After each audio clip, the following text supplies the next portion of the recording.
सर्वसामान्यांच्या हक्काचा आवाज जागर जनस्थान।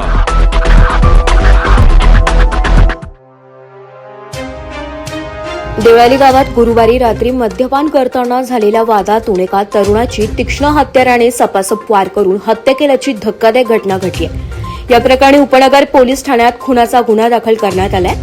पोलिसांनी दिलेल्या माहितीनुसार विशाल माळवे आणि योगेश गायकवाड हे दोघे मित्र नेहमीप्रमाणे देवळाली गावात मद्यपान करत होते। दरम्यान त्यांच्यात काही कारणावरून शाब्दिक वाद झाला। वाद विकोपाला गेल्याने संतापाच्या भरात योगेश गायकवाड याने विशाल माळवे याच्यावर तीक्ष्ण हत्याराने वार केले।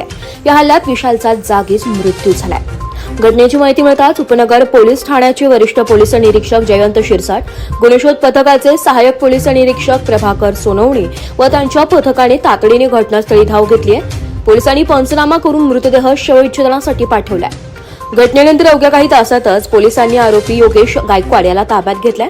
त्याच्याकडे कसून चौकशी केली असून पुढील तपास उपनगर पोलीस करत आहेत। या घटनेमुळे देवळाली गाव परिसरात खळबळ उडाली असून मित्रानेच मित्राचा जीव घेतल्याने नागरिकातून हळहळ व्यक्त होत आहे।